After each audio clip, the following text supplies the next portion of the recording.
이곳은 막걸리 생산의 첫 번째 단계가 시작되는 전처리실. 공장을 횡단하는 기다란 파이프가 눈에 띄는군요. 자, 생산 시작하겠습니다. 곧바로 파이프와 연결된 기계 설비를 가동시키는 작업자. 막걸리를 만드는 데 있어서 누룩을 만드는데 그 누룩을 만드는 지금 첫 공정입니다. 이게 밀이 일로 들어와서 여기가 이제 밀을 쪄주는 기계입니다. 징작이라고 하는데 일로 밀이 들어가서 이 기계 안에서 스팀하고 수분하고 같이 섞여서 밀이 쪄집니다. 그러니까 밀을 옮겨와서 찌는 게 아니라 이 송관을 거쳐오는 동안 이미 작업이 완료됐다는 얘긴데요. 이번엔 무슨 작업일까요? 저희가 종균을 비벼야 되는데 그 비벼지는 과정에서 이게 입자가 골고루 분포가 돼 있어야지 잘 비벼지기 때문에 저희가 채로 걸러서 작업을 하고 있습니다. 그렇게 곱게 걸은 밀을 교반기에 넣어주고 추가로 한 번 더 가루를 넣어주는 작업자. 백국균이요. 누룩을 만드는 이 공정에서 쓰이는 균들인데. 아, 그것도 곰팡이 균인가요? 예, 맞습니다.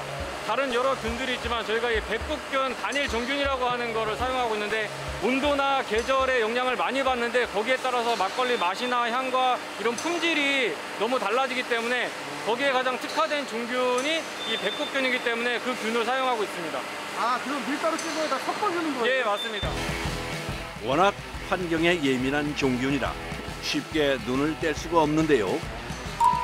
이제 이 종균들을 생산 규모에 맞게 증식하고 배양하는 단계가 이어집니다. 이곳은 누룩을 키워낼 인큐베이터 역할을 하는 제국실입니다. 여기 안에 엄청 덥네요. 예, 30도 정도 됩니다. 습하기도 하니까 그래서 체감 온도는 아마 30도 이상이 될 겁니다. 외부 오염물질의 유입을 막기 위해 처음부터 스테인리스 소재로 설계된 공간. 원료가 투입되는 과정 역시 자동화 설비로 진행됩니다. 단일 입국 생산량으론 국내 최대 규모라는 제국실. 한 번에 생산하는 양만 무려 16톤 규모에 이릅니다. 최대한 사람이 없이 기계로 하게 되면은 그만큼 외부적인 다른 요인들이 균 같은 것들이 침투를 안 하기 때문에 이게 훨씬 더 안전하고 깨끗합니다. 작업자의 개입은 최소한으로 줄여야 하지만 그럼에도 불구하고 반드시 확인해야 하는 것이 있죠. 온도하고 습도하고 안 맞게 되면은 세균 증식이 안 돼서 이 입국 과정 이 밀가루를 다 버려야 됩니다. 뿐만 아니라 곰팡이가 너무 한 곳에 몰려 있거나 고르게 펼쳐지지 않았다면 그 역시 문제가 되는데요. 때문에 발효 작업이 진행되는 사흘 동안 계속해서 누룩을 섞어주고 뒤집어주고 살펴봐야만 한답니다. 그 사이 제국실 밖에선 쌀 막걸리 생산을 위한 준비 작업이 한창입니다.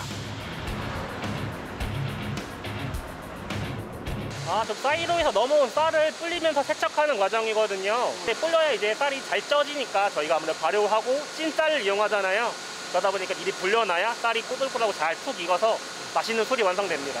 저희가 오늘 할 양은 16톤 되거든요. 16톤이요? 네. 어마어마하게 소비하네요. 엄청나게 해야죠. 양이 워낙 많다 보니 쌀을 씻는 데만 2시간이나 걸린다는데요. 그렇게 깨끗하게 잘 씻어낸 쌀은 탱크 아래쪽 통로를 통해 곧바로 다음 공정으로 향하게 됩니다. 세척 탱크에서 빠져나오자마자 바로 옆 증자기를 향해 이동하는데요. 마지막 쌀알까지 빠져나간 걸 확인하면 작업자도 불이 나게 그 뒤를 따라가는데요. 조심스럽게 뚜껑을 열어 속을 확인해 봅니다. 이게 1시간씩 찌고 있거든요. 이게 생쌀보다 쌀을 쪄줘야 효모도 잘 먹어가지고 분해를 잘해서 발효가 잘 되고 있습니다. 쌀을 얼마나 잘 씻었으면 반질반질 윤기가 흐릅니다. 설비 끝자락에선 냉각기를 지나며 뜨거운 온도를 한 김 식혀주는데요. 그렇게 쌀 막걸리를 위한 고두밥까지 완성되면 이제 양조 작업이 이루어지는 발효실로 향하게 되는데요. 이곳에선 총 3단계의 발효 과정을 거치게 됩니다. 먼저 밑술이라고 부르는 주모 발효인데요. 이틀간 주모 발효가 무사히 끝나고 나면 1단과 2단 추가 발효가 이어지게 됩니다. 특히 2단 발효 단계에선 주 원료인 쌀이 투입되면서 막걸리의 맛과 향이 더욱더 풍부해진다는군요. 하지만 발효가 끝났다고 해서 쉽게 생산 단계로 넘어갈 수는 없습니다. 반드시 이분들의 손을 거쳐야 하는데요.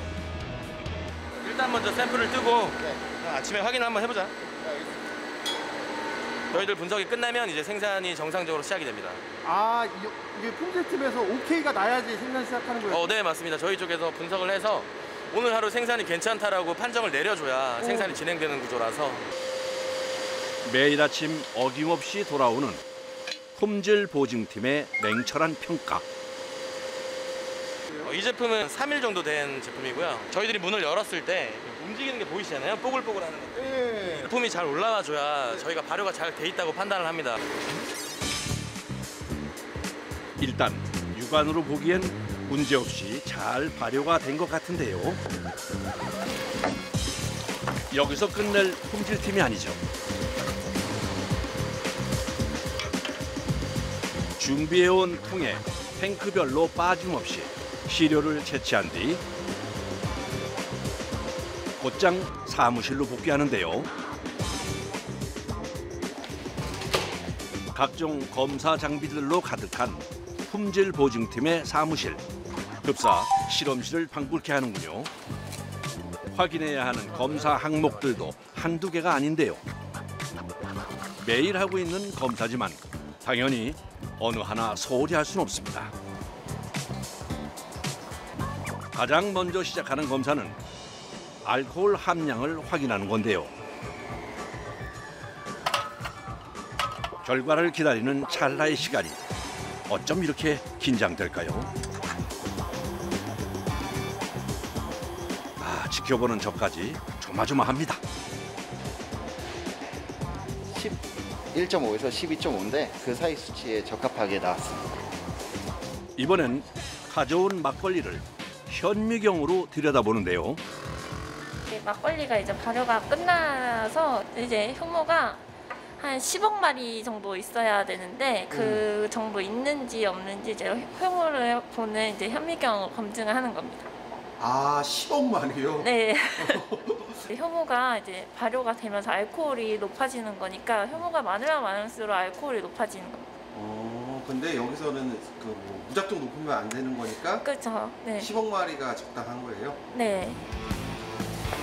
잠시 후 막걸리를 챙겨 들고 홀로 탕비실을 찾은 상엽 씨.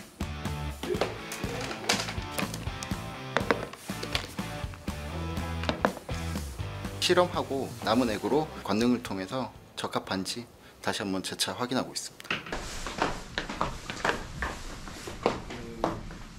저희 하는 대로 관능 진행하겠습니다. 이게 오늘자의 일단 1일차고요. 그다음에 1일차 중에서 1번. 1차로 확인했을 때는 뭐 거품이나 이런 곳에서 특이사항은 없는데 일단 눈으로 먼저 살피고 냄새를 맡은 다음 입안에서 맛을 음미하는데요. 새콤하고 괜찮네, 간장은. 분명히 지겜이 아까 봤을 때는 좀 거친 느낌이 있어서. 근데 심 같은 거 하나도 안 느껴지는. 아 그래요? 그럼 심이 다 빠졌나? 근데 분석값은 다 뭐 정상입니다 지금. 확실히 상용은 정말로 다 사가는 것 같고. 아직 희석한 게 아니라서 도수가 높을 텐데 말이죠. 다들 술이 세신가 봅니다. 많이 드셔도 돼요, 근데? 원래 업무의 일환이기 때문에 네. 뭐 그렇게 많이 마시는 양은 아니고 네. 이러고 이제 업무 다 진행하다 보면은 네.